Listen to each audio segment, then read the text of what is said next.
Welcome aboard the Athletics Can't Wait Jets podcast, your nonstop shop for all things Jets with Tim McMaster, Zach Rosenblatt, and Marissa Dunn.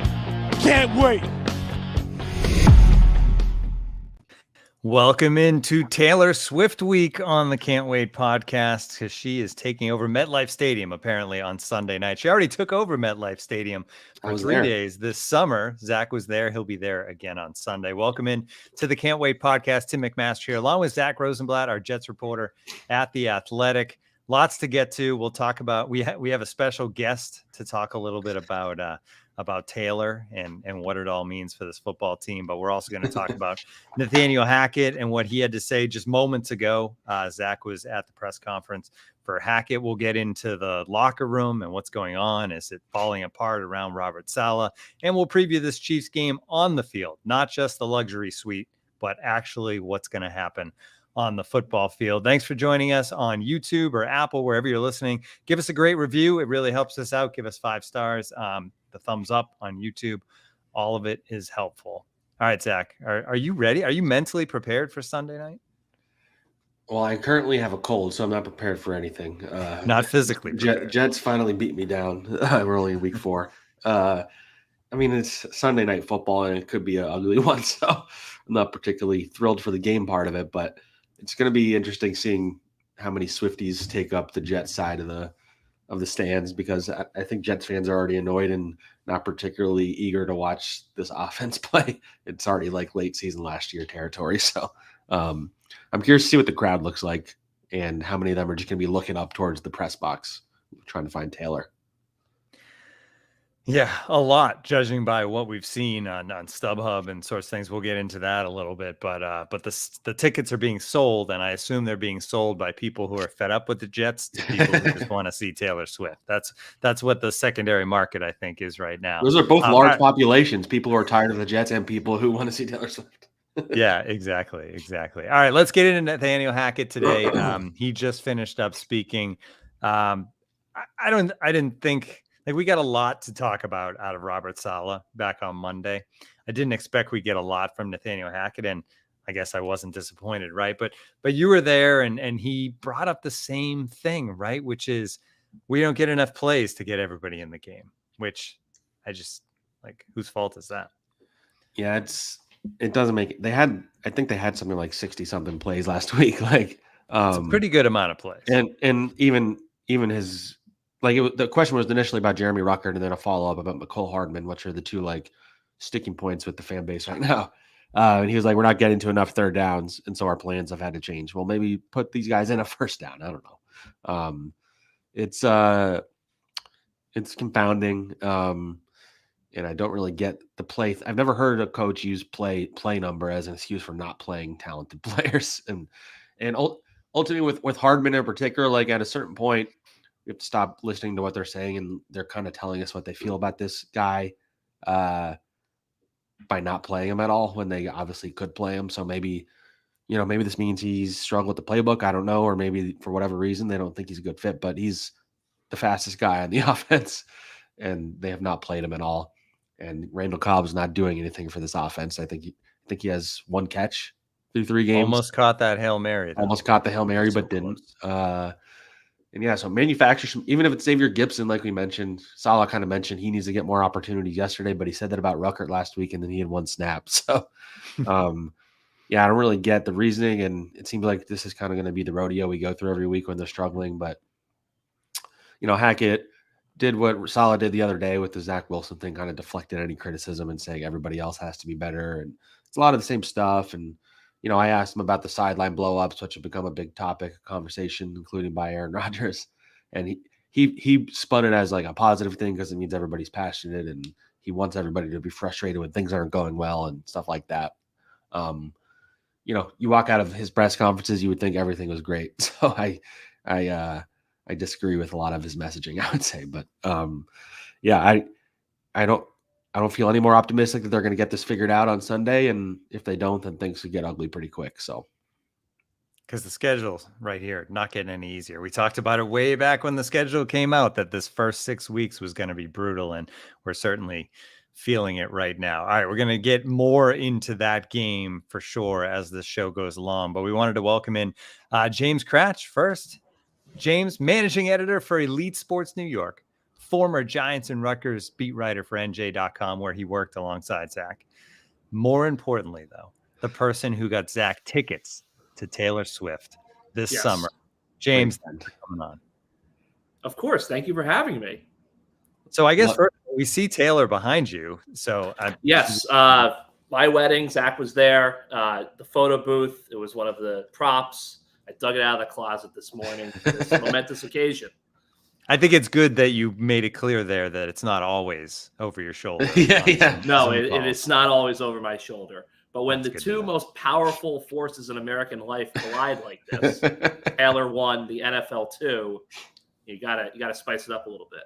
Hey, James he got me those tickets. He was there at MetLife, and he's going overseas to see Taylor too, because his wife is even a bigger Swiftie than I am, and glad Taylor can join us. Brian commented. James is at. I go to James for thoughts on Taylor. He's like my go-to outside of Samantha, because I've become a Swiftie in the last 6 months, as everybody in this podcast knows at this point. And I thought James would be great to have this conversation, because it is kind of crazy. The level of attention this is getting, I haven't seen anything quite like this, where you have two, as you mentioned, the two craziest kind of fans, which are football fans and Taylor Swift fans, kind of converging. And it's I don't know, what do you think about, what do you make of it's all the attention this is getting everywhere? It's crazy. It is. It's a little bit exhausting. Yeah.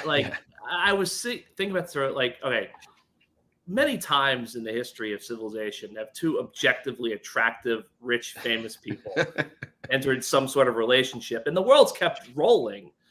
But now it feels like we're stopping on everything. And I think what's so interesting is I feel like the crossover, the casual NFL fan, I'm sure they might like Taylor Swift's music, but they're not going to go die hard. But the Swifties are just going so hard into this. If this keeps going, 2 weeks from now, it's we're going to have 16-year-old girls watching Hank Stram NFL film video from Super Bowl 4. They're going to know who Dante Hall is. They're going to be flashing the X at the Eras Tour next summer. It's just the passion with which, and I actually thought about it. It's in a sense, it's the perfect setup for the NFL, because, you watch the game and, hey, what's that? They ask their father, their boyfriend, their husband, whatever, what's that little A logo? That's the AFL logo. Now you're teaching the kids about the merger, Lamar Hunt. It just flows from there. It is kind of incredible. That's a great question, though, or a good point. This is probably good for the NFL. Oh, it's tremendous. I've always said this. I've told Zach this many times. I've always been convinced that Taylor Swift will never do the Super Bowl halftime show, because she would be bigger than the Super Bowl itself. And the NFL does not play second fiddle to anyone. But they have managed to kind of co-opt her now in a way that's I always say, the power and the glory of the Shield is undefeated, unbowed. They have now figured out a way to glom onto Taylor Swift, but not be in a subordinate position to Taylor Swift, which is really incredible. But that's just the NFL for you. Yeah, I mean, you look at, they're talking about this on, again, this is the commingling of everything. You're seeing them talk about it on First Take. You see Mad Dog going crazy about it. You see they're probably talking about, I don't watch TMZ, but I imagine that's pretty heavily featured on there.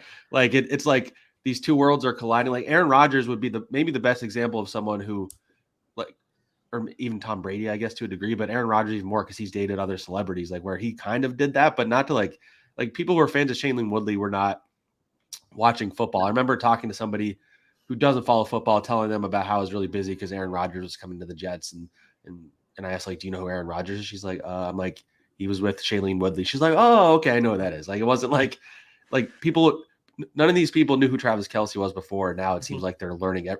I've seen clips on my Instagram of them finding old clips of Travis Kelce, talking about Taylor Swift things, or people there's references in her songs to the number 87, and it's gone full wacko territory. But I respect Swifties for doing it, because NFL fans are wackos too. They do crazy stuff like that too. They dig into things that they're overthinking it and stuff like that. But it's just like the perfect commingling of insanity. It really is incredible. And like, I think now that it's like kind of settling in, it's like, okay, like this is kind of cool, this mashup of these two worlds.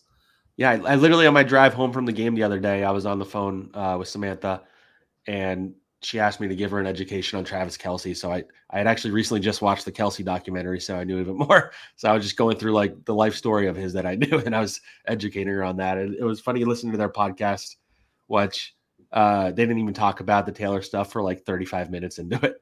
And even then they kind of barely did, but then they did like they do a no stupid questions thing. And so they had a bunch of Swifties like trying to get them to explain the basics of football. Like, which as they were saying it, I'm like, I don't think I could do this. Like, how do you explain downs? Like, it's kind of right. Like, what is a down? It's a great, I don't know how to explain that like simply.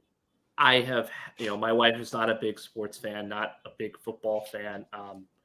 I've tried it, and it's hard. Like, it is objectively hard to sit there and explain football. Like, well, there's 4 downs and it's 3rd down. I've always said like the best way to like learn a sport is just to watch it and see things happen. Like, you're a kid, for the first time you're watching a game, you see a safety happen and you don't understand what it is. And then someone explains it to you and you kind of pick up on it. It's really hard to explain football. So I think that's a good thing for the NFL too, is that they're getting people to watch the game, which I think is the best way to learn about it. Because if I were to sit here, and explain, to my wife why running backs are devalued in the modern NFL, like, I would lose her within 10 seconds. Yeah. That's why sometimes it is hard to explain my job, because it is a ridiculous job that we have, like writing and talking about sports. And I'm trying to explain to her like why I had a busy day. He's like, well, a guy said like a line at a press conference and everything went crazy. So so that doesn't like make sense. But to tie it back to the Jets, like, so since the news, whether it's true or not, I don't know, because the people are reporting it, I'm like, how would they know that Taylor Swift is going somewhere? But since they reported that Taylor was coming, like, I sent Tim a text with like ticket stuff. Like the ticket sales have gone crazy. I think the Bears-Chiefs game last week was the most watched out of the afternoon games or whatever, or it was a night game or what, I don't remember. It was a 425. It was 420, yeah. No one knew she was there until I literally. So the numbers probably went way up. Yeah. Yeah. I finished I was watching the Jets game, and then like I flipped over and like she was there. I'm like, I told my wife, like, hey, like she's at the game, like she's in the box. But now like we're gonna have this build up, the people know she's gonna be there. I think it's gonna be even bigger. When she was at MetLife, which you and I both were, the cheers were very loud and it was a very positive environment. If she's there on Sunday, she's going to see Jets fans booing a quarterback of the team that they cheer for. And I wonder what she's going to think about that. Because if I feel bad about anything for Taylor, it's that she has to be subjected to this Jets offense. So. No, it's true. Like, I've never been in a stadium that had like 80,000 people and everyone behaved themselves. No one got to a fight. No one swore, at Taylor, yeah. No one was belligerently drunk. Not going to be the same, not to be the same way on Sunday night. Yeah.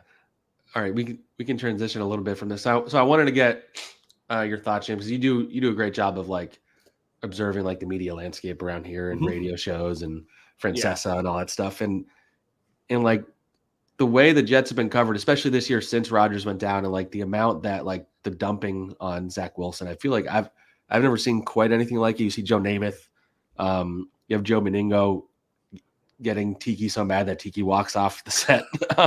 Like what do you think about like that whole side of how the Jets are being covered? Because it's like the amount of negativity, there's no way it's not creeping into the locker room. Like I know it absolutely is. No, absolutely not. I mean, look, I think that I've always said like New York is a baseball town that likes football. So I think it's that. I think the fact that the Yankees and the Mets are so bad kind of puts even more pressure on the Giants and the Jets. I just think that what I kind of sense is when you watch the Jets play, and I know the Jets fans don't necessarily want to hear this right now, or they know it and it's frustrating them. If they change one player, you're not going to win a Super Bowl. You can see them going to the playoffs. Like I remember I was watching the game on Sunday, and I'm thinking to myself, if they score 2 touchdowns, they're going to win. Yeah. And you can't tell me that Tim Boyle is not better equipped to get it was like last year in Foxborough before the punt return at the end. They need a field goal. Joe Flacco could have gotten them a field goal. So I think that's what's so frustrating. It's not that Zach, I mean, we've had bad quarterbacks before, but it's like they're there. Like if you just change this one piece that the coach refuses to acknowledge needs to be changed, at least publicly, then they're fine. I think that's the added frustration. It's that something is being squandered, being missed that could be fixed with one move. Has Francesa had any good thoughts about this? I know you're an avid listener of his. I will say this, like the podcast I think has been perfect for Mike in terms of like him still being present but not being on the radio every day. He's pretty calm on these podcasts, but he reared back. He found his vintage form after the Jets game on Sunday. I think it's even better because back in the day, he used to keep all that anger inside. He had to hold it up until Monday at 1:00. Now he just flips on the thing and goes. Yeah. He trashed Wilson. He trashed Hackett. He basically called Robert Saleh a lying con man. Yeah, it doesn't really get much worse than that. He circled back the next day and took Woody to task for his chain. It's tough. And you're right. Like Zach, I was thinking about this, like you're Zach Wilson. You're taking incoming at all sides. Joe Namath just ripped you. The Chiefs are mocking you. And now the hottest woman on earth is coming to the game. And for the other team, and it's just a complete sideshow. It's like you just got beat up by the Easter Bunny, and now Santa Claus is coming to watch you get beat up again. It's got to be impossible for him to function, which I keep on going back to. Like, at what point does it stop being about Zach Wilson's a bad quarterback and it start being the Jets can't keep running this guy out there anymore? At some point, you just have to put the other guy in. And I get it. Like if Zach goes to the bench, he's probably never going to play here in a meaningful way again. So I get that this is a final. This is the end of the road. You can't bring Zach back next year as the backup, obviously. If Aaron comes back, you're going to need to go out and get a Tyrod Taylor. You're going to need to go get the best backup in the NFL because you got to protect against this happening again. But yeah, I get that. It's hard. And at some point, it's like you just got to mercifully take Zach off the stage. Yeah, it's that's the thing. It's just like it's exactly what it was last year. Even if he's in a better place mentally, it's just like hard. It's hard. You feel bad for him to a degree because I don't think he's a bad kid by any stretch, and I think he's just not suited for whether it's this market or playing in the NFL. He just clearly doesn't have it. So and for the other 52, how many are the guys in the practice squad too? This team's only 1-2. They've already got to win over the Bills. They've only lost 2. They only one loss. It feels way worse than it is. Yeah. It's like okay, you're gonna lose to the Chiefs. You've got a chance to you beat the Broncos. That's a win. You kind of stabilize yourselves a little bit. You can beat the Patriots. The Patriots are not any good. Who knows? It's just they have a chance to be in the mix to kind of stabilize their season, but you kind of feel like they're so stuck on Zach that they're going to be dead and buried by the time they inevitably bench him. All right, James, great stuff, man. Thanks for joining us for the insights into the team, but obviously the insights into Taylor coming to MetLife on Sunday night. Check out all the great stuff going on that James has going on at EliteSportsNY.com. Thanks, James. Thanks for having me, guys. All right. Moving on to what they're saying, Zach, and they're saying some stuff for sure. We're going to check in on the Chiefs. We're going to check in on the Jets as well. For this segment, let's start with the Chiefs because Willie Gay came out this week and was asked a question about Zach Wilson and clearly was not prepared to answer the question on Zach Wilson. This one courtesy of KSHB TV in Kansas City. When you look on tape, what are you seeing from Zach Wilson and their offense? Damn, that was a hard question. I can't lie. The team that want to run the ball, of course, man. Not that wasn't to be funny or anything, but A-Rod got hurt and it turned into a team where like in panic mode almost. That's what I see at least, and they got great running backs, so now they're just trying to pound and ground. The running back's been rolling, so like I say, 3 great ones. So I feel like that's their game plan. The best part of that was the pause, right? The question, and then you didn't have the video, but he was like smiling and kind of like laughing too. Yeah, like what do I say here that's not going to end up on a bulletin? And he failed to say something that wouldn't end up on a bulletin board. But the thing we've talked about is like, if all this stuff kind of drifts back to Zach, it probably affects Zach negatively to just continue to hear this stuff. I mean, and Connor has made this point. I hate giving him credit, but like, it's one thing if fan base is saying certain things about you. It's one thing if, guys on TV are saying it, if guys on the radio, if the media, but when your opponent is basically laughing in your face when asked about you, like that's a tough one to swallow. And you hope, like, if there's ever going to be anything that would get this team to rally around Zach, and I know they've tried, but like you would hope this would be it, something to light a fire in him and the team, and to prove them wrong, to prove all the jokes people are making about them. Like that would be it. Like, it's pretty rare you see a guy these days say anything like that. Like, guys don't really talk trash like that anymore very often, and he didn't even mean to. Like, he just was trying. He just couldn't help himself. He like couldn't lie. Like, it's kind of like me. I'm Yeah. a bad liar. So if you ask me something, I might find my way to the truth. And Hackett, to his credit, like his big response was like, "Yeah, we've been pretty bad the last few weeks." Like, it's hard to blame him for saying that. And I mean, and Willie Gay's right. Like, why would you be scared of this passing game until they give you a reason to be? In the Chiefs defense, I think some have made the point that the first 3 games, yes, the Jets played against 3 defenses that look great on paper, but how much of their ranking being that good is because they played the Jets. Also, the Chiefs haven't played the Jets yet, and they have, I think, the number 6 defense in the NFL right now, which is better than usual for the Chiefs. Chris Jones is back. He's, if not the best defensive tackle, he's one of the 2 or 3 best. And this offense is just the least scary one in the NFL right now. They're the worst in almost every metric. I've been tweeting a bunch of stats all week because anywhere you look, whether it's first downs, third down conversion rate, red zone conversion rate, scoring, passing yards, air yards, yards per attempt, like it's all bad. Even the rushing yards has been bad since week 1. And if you remove 2 long Breece Hall runs in week 1, it's even worse. There's just like not much that scares you outside of Garrett Wilson right now, and Breece Hall to a degree. But if they're giving it to him, he's not going to go very far. So, yeah, I mean, just to circle back, like if this doesn't motivate them, if this doesn't get them, fired up, if this doesn't get them at least showing signs of life, then nothing will. Like I'm sorry, like if the other team is just laughing in your face when they're asked about you, like there's few things I could think of that should make a team angrier. Even if the Jets like agree with what he said secretly, like that should motivate everybody in that locker room, or at the very least Zach Wilson. So Zach Wilson is playing for his NFL career right now. He's playing for respect, which he does not have any of around the league. So I think that was pretty telling with the Willie Gay stuff, because like I said, you don't expect guys to be honest in that way. Usually, even if you don't think the guy's very good, you kind of like pass it off. You say a general comment, like, and he couldn't help himself. So he ended up getting there with the running back stuff, but he didn't start there, which is where he should have just said like, oh, their running backs carry them, but they're just leaning on those guys.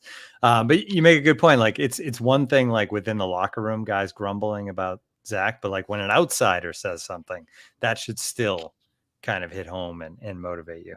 All right, the next thing, big sound this week was obviously every week Aaron Rodgers goes on the Pat McAfee show now on ESPN. This week, he weighed in on all the stuff going on the sidelines, all the talk, and here's what Rodgers had to say. There's been, I think, too many little side conversations, and we just need to grow up a little bit on offense and lock in and do our jobs, everybody, and not point fingers at each other. And that's everybody. We don't point fingers at the coaching staff. Don't point fingers at each other. Just get back to work and get the job done. It sucks not being there. It's tough. It's really hard. I miss the guys. Miss the leadership opportunity. Miss balling, competing. Feel like if I was there, some of those things wouldn't be happening. He actually went on to mention the fans and former players. He's calling without saying Joe Namath. He said, "You're not helping."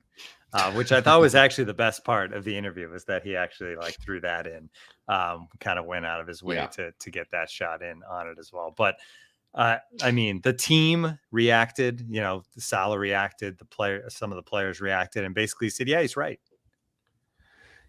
So yeah, I mean, number one, they're probably not going to say the opposite to Aaron, but yeah, I would say I the thing that jumped out to me out of that whole quote, and he's right. Everybody needs to like showing that passion on the sideline. I get showing passion, but I also don't think like having to be held back from like your position coach is ever a good look.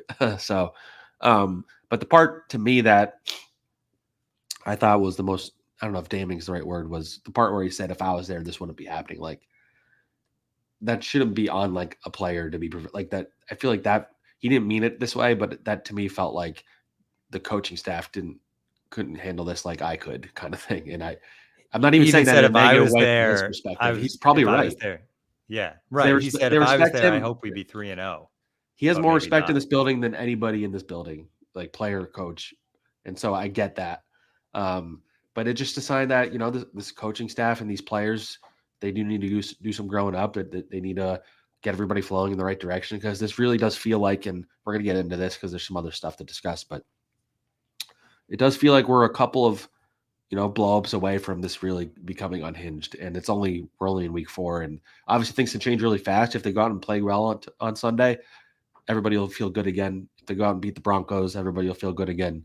But if that they stuff don't doesn't beat happen, the Broncos, yeah, that's where the sky season will goes off the fall. rails. Yeah. But that's why these are all like signs of something that could be. If you remember last year, and we praised Robert Saleh quite a bit, both during the season and after the year, because there was this stuff. If you remember, week 3 last year was when Quentin Williams blew up on Aaron Whitecotton, and that didn't become a thing.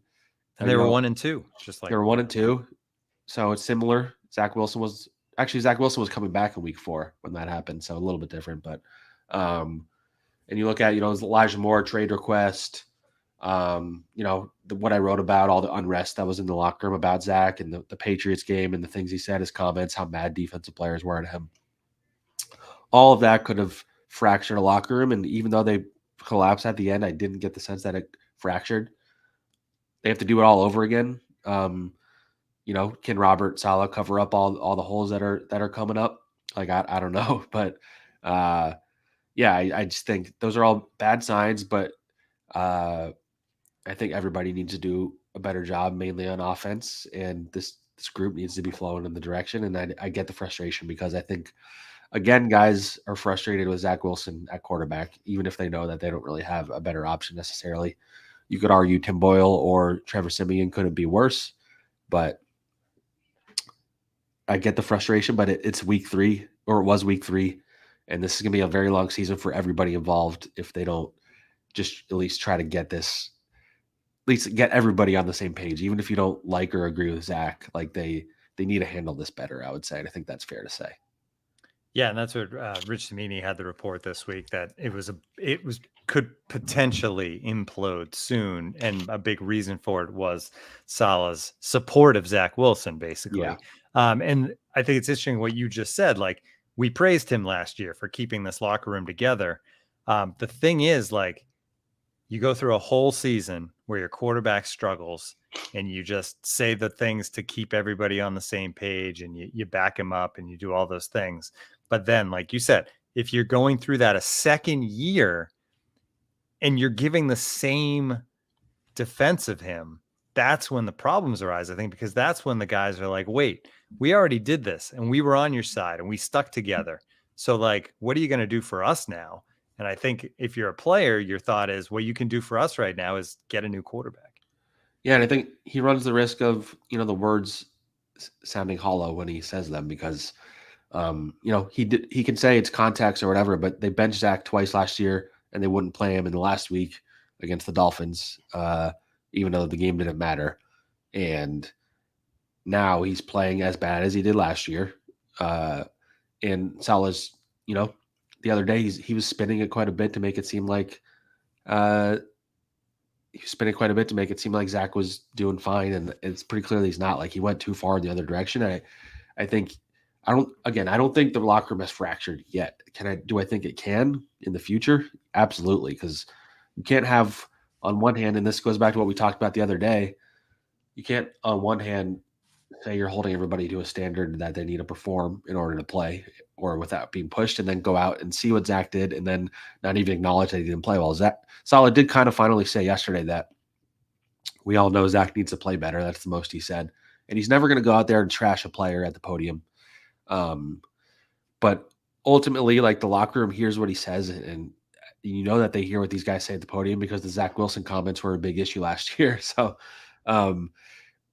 like, is there a risk of Saleh losing like the attention of his players? I think there is. I don't think that we've gotten to that point yet. I think there's a lot of concerning stuff that's happened so far, but it is weak. It's only been 3 games.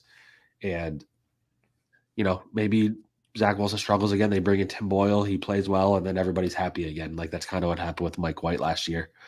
And Joe Flacco to a degree in week 2 in that Browns game. But, yeah, it's, you know, it just feels like we're back where we were last year to the T. And I feel less confident in this team's ability to turn it around than I did last year, I would say, just because of how bad the offenses have been, and just because, yes, they have Garrett Wilson, but Alan Lazard and Randall Cobb don't really look so appealing when Aaron Rodgers isn't the quarterback. And so I have a lot of concerns about the offense's ability to turn it around. I think last year at this time, because you said like Zach was coming back, there was a hope that Zach is the franchise quarterback, right? For a while, I think, especially when they started winning games, even though he wasn't playing great, it was like, okay, they're winning. He's doing enough. Maybe he's going to get this together and be the guy we think he can be. But now no one thinks that, right? Like, that was a hope last year for the fan base.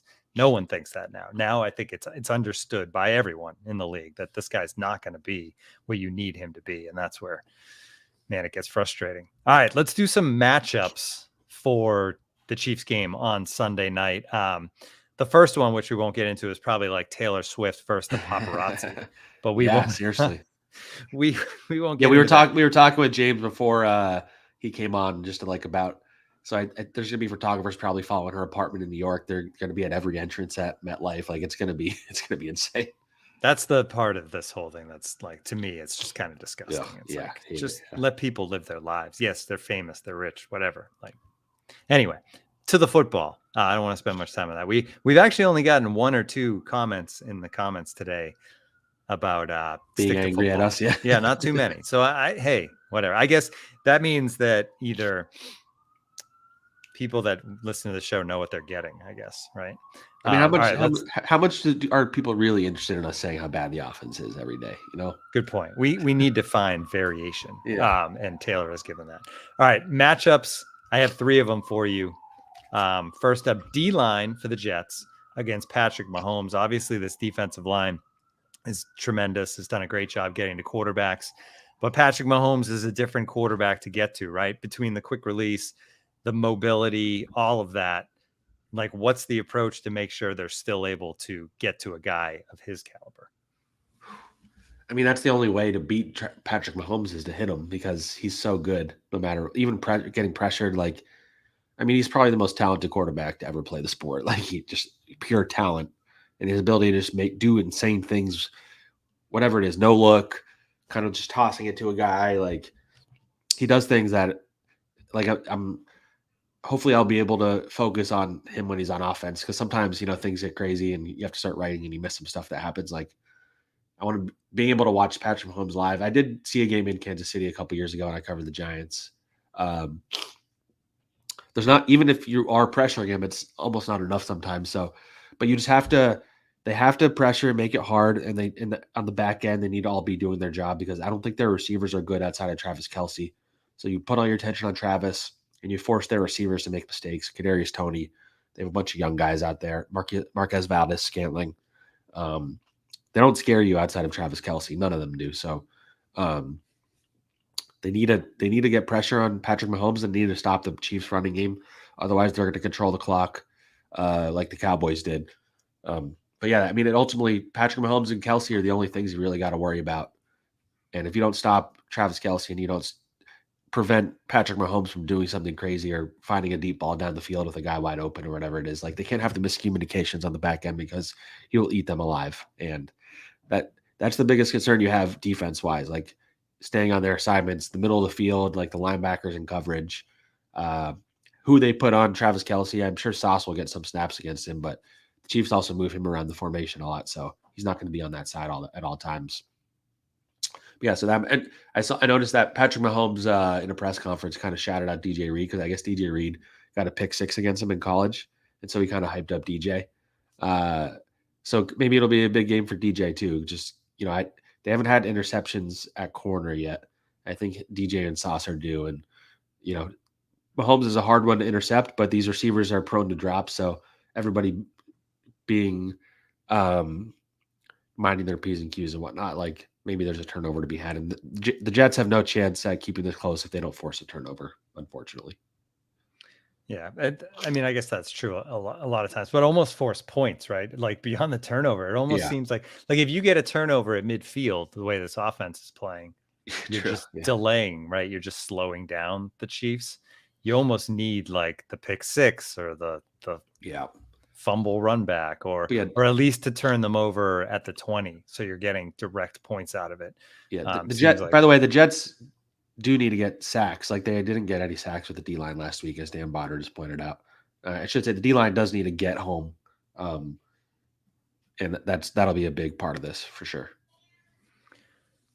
All right, the other side of the ball, Chris Jones is back. And actually, looked like he didn't miss a step in his first game back. Yeah. Now he's been back for a couple of weeks against this offensive line, which graded out well last week. We talked about it on the show earlier this week. The numbers from Pro Football Focus were actually solid for this offensive line.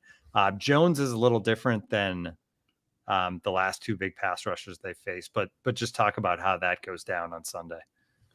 Yeah, I mean, the interior of the Jets offensive line is going to get a really big test. Connor McGovern has struggled. Joe Tippmann played pretty well, I thought, in his debut. He didn't allow any pressures, but I imagine they're going to try and exploit him with Chris Jones and Laken Tomlinson. I know the fan base hasn't been big fans of him, but this is a big job for those 3 guys. You probably need to double Chris Jones, and if he wreaks havoc on Zach and scares him into making bad plays, things are going to go awry pretty quickly. And in the running game, they did not open up holes in the running game really last week, so that's the most important matchup that the offensive line has, obviously. And if they don't prevent him from destroying things, as Taylor Dugada said, Chris Jones is how you find out what Tippmann is made of. That we absolutely will. We're about to find out. Even if he struggles, I don't think it will be indictment on his career or anything, but we can see how ready this kid is for prime time, and if he's going to hold on to the job for the rest of the year, which is a possibility if he plays well. And by the time Dwayne Brown gets back, I'm curious what that would mean. But from what I heard, Wes Schweitzer was going to start last week until he suffered a concussion. He was still out as of yesterday. I don't see why they would pull Joe Tippmann out of the lineup unless they were scared of Chris Jones. But that's definitely Tippmann is going to be the one I'll have my eye on for sure. Yeah, that's certainly going to be interesting. I think we talked about McCole Hardman a lot. Trevor Siemian, we didn't dig in too much, but obviously no expectation that he'll play this weekend. He said that, right? That when he came, there was no expectation that he would play this season for the Jets. It was just that he was coming in to be the backup. I don't know if that's entirely true. I'm sure part of the appeal of the Jets was the possibility to play. I think the intention is for him to be inactive, is what Saleh said. He hasn't always been honest about that stuff, so we'll see if that's true or not. Recently. My expectation wouldn't be this week, but I do wonder how ugly it gets on Sunday if Tim Boyle becomes if they do consider pulling Zach, because if it gets ugly, which it could against a very good team, do you keep Zach out there and keep taking punches with him and get everybody mad on that team, or do you throw in Tim Boyle, who doesn't have a very lucrative career to this point, but he did look pretty good in that preseason finale? So, I don't know. That's one thing I'm most curious about. If it gets ugly, will they pull Zach? Because you're getting to the point where you have to already, which is pretty crazy. I'm wondering if this game, what are your thoughts? Would they be better off playing this game on the road just because of where the fan base is? I mean, because they wouldn't get booed on the road. Right. That's what I'm saying. You say Kansas City's a very hard. Kansas City's a very hard environment, but there's something different about a loud environment and your home fans booing you as you walk off the field. It's happening earlier and earlier in the games, earlier in the season. Zach got booed in week. What was it? Last week 3 was just last week. Yeah, last week I think it was late first quarter, right? Or maybe it was early second quarter. He got booed because the offense was going 3 and out, and if they go 3 and out of their first drive, he's going to get booed. That's a guarantee. And that's hard to handle. You saw what that effect that had on him in that Jaguars game last year, which led to our boy going in. But yeah, I don't know. I mean, it could get again. I keep saying this either on here or elsewhere. Like the fact that it's Sunday Night Football and everybody has to watch this probably adds to it. Like Zach can pretend like he's ignoring the outside noise, but in the back of his head, he knows millions and millions of people are watching this game. Partly because of Taylor Swift, but also because it's an NFL football game on Sunday Night Football. And so everybody's going to be tweeting about him. Everybody's going to be talking about him. The next day, he's going to be the topic of conversation everywhere after they talk about Taylor. And I mean, it could get ugly for the whole world to see. And that'll just make my job even harder because you're going to have people like Joe Namath mouthing off. And that's just kind of the world I live in as a Jets beat reporter, I guess. Yep. It's what you signed up for. All right, let's do picks for this week. Let's first take a look back on last week, and here's your winners for week 3. Or I shouldn't say winners, but guys that did great. Ryan Guernsey, P. Makings, Cursed Team, and Brian B. all getting 12 games right. So congratulations to them. Yeah, nicely done there. I had a rough week.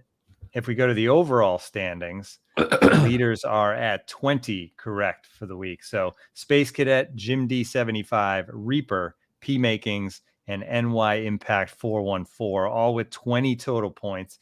You actually don't have to scroll down too far to find there we are. 17. We're right next to each other. I'm ZSR 1090. Oh, that's you. Okay, so we're both at 17. We're above 500. Zach, that's all I can ask for. We'll take last year I was well below 500, and we were only picking 3 games that we felt good about last year. Yeah, this is actually picking. I will say it is interesting. Nobody's been like dominant because a lot of times with these picks pools, somebody will get like lucky a few weeks in a row. But yeah, like the top one is like 60-something%, right? Yeah, 62.5%, yep. Which is pretty good for as many games as there've been. But and that's what we want, though. I'd love some separation, just because I'd love to start. Whether it's a single week where somebody gets like 14 right and we have them on, or somebody takes the overall lead, get them on. We do want to get people involved in this and talk about how things are going. But right now it's a log jam at the top. So yeah, once the log jam clears up, we'll start bringing some people on for sure. All right, let's get into this week, and we're going to talk about 3 games each as we go. But this is my overall picks. Which I haven't actually hit submit yet on, so I could change. But tonight's the Thursday night, obviously, a game, which will be interesting. But the 3 I'm focusing on, scroll down here a little bit, the good, the bad, the ugly, I guess, so to speak. There you go. Miami Buffalo is obviously like a premier game this week. Really fired up to watch that one. Dolphins coming off the 70 points, but they're going to Buffalo. I just feel like the Bills the last couple of weeks feel like there's a chip on their shoulder after losing week 1 to the Jets. Miami's riding high so much. If this game was a little further into the fall, a little colder in Buffalo, I'd feel even better about it. Yeah. But something tells me that the Bills pull this one out. I think probably by a field goal, but they're 2.5-point favorites. So I mean, it's a smart pick because when a team gets as hyped up as the Dolphins are, a lot of times they have a come down, but maybe I don't know. They're really good, so maybe they don't. Well, we're going to learn something, right? Because if the Dolphins win this game, like if they score 30 again, like 30-14 win or something, then it's like okay, they are right now the best team in the AFC, no question. All right, then right below that one, Broncos Bears, the other side of the spectrum, just brutal. The two, as bad as things have been for the Jets this season, like. It's ugly early already in both those cities. Like Chicago, they're already talking about drafting another quarterback at number 1 if they have the opportunity, which is quitting pretty quick. And then Denver, after all the nonsense that we heard over the summer, and they're off to the start. They just gave up 70 points to the Dolphins last week. So I'm picking Denver, though. I think you come off similarly, like you come off a loss that embarrassing. And I think they do have more talent than Chicago. I think they win that one, -3.5. And then finally, the Fighting Michael Dunns, who I think that defense is just so legit. I think, and the Ravens are good, but the injuries are still there. And I think the Browns at home win that one, -3.5. That was a tough one to pick, though. But I like the Browns. What do you got? Yeah, that was a tough one. I think I picked the Ravens on that one. But all right, I'll go. Let's see here. I just decided who I want to do. That Bengals Titans game is interesting because they're both kind of weird teams right now. The Bengals are banged up. I think it's a big game for the Bengals. I picked them to win -2.5. Yep, I got the Bengals. Burrow clearly is banged up. He actually talked a lot about how he's been having conversations with Rodgers about his calf injury. He was quoted about that. Yeah, but that's an interesting one. The Saints Buccaneers I was interested in because it doesn't seem like Derek Carr is going to play. So you have Jameis going against Tampa. A little revenge. I have the Saints -3.5. I think the Saints aren't bad. I don't know. Maybe I haven't watched them closely, but I think they have a pretty good defense and they have some weapons on offense. The Bucs have been way better than I expected, but I think that's going to be a good game. And I will go. Oh, the Seahawks Giants game. It's gone all the way down to almost a pick 'em. It's Seahawks plus a half a point. Yeah.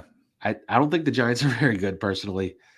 I think that the Seahawks have some weapons on offense. The Giants defense has been rough, especially in the secondary. So I think the Seahawks win, and I think it's by more than a touchdown personally. So and then with that, I should pick the Jets. I do think the Jets lose by more than 9.5 points. I know people are pointing out that you picked the Jets plus 9.5, but I did. Call me Tim, crazy. I did. Well, and I took the Patriots last week because I said I refused to take the Jets over the Patriots until they snapped the streak.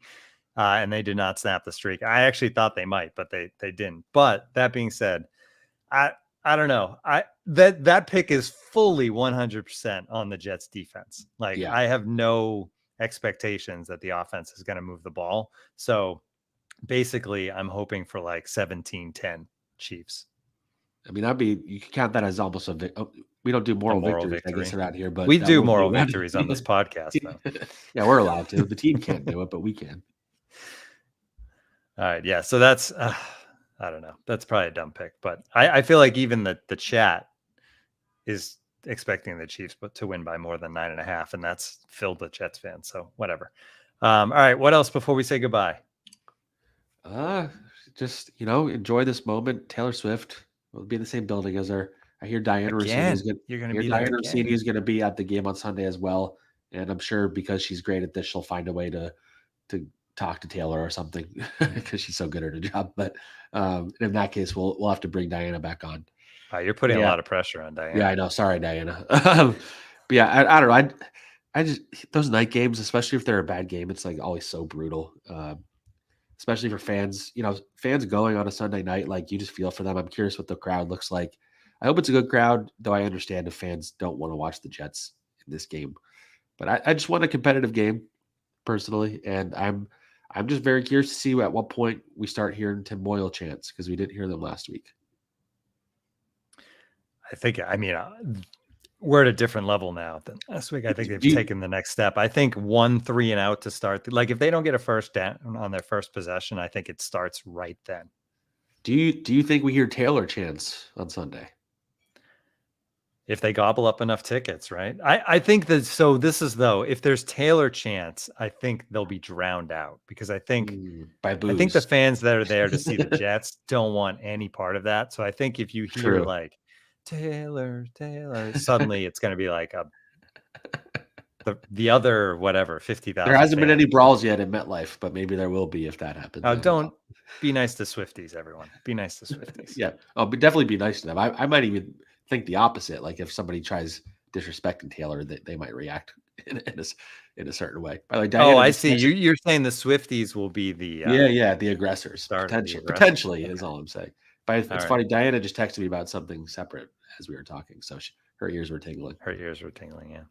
All right, good stuff. We'll be back with everybody probably Monday, Zach, or maybe Tuesday. I don't know. It depends on how I'm feeling after being up all night on Sunday. But yeah, possibly Monday.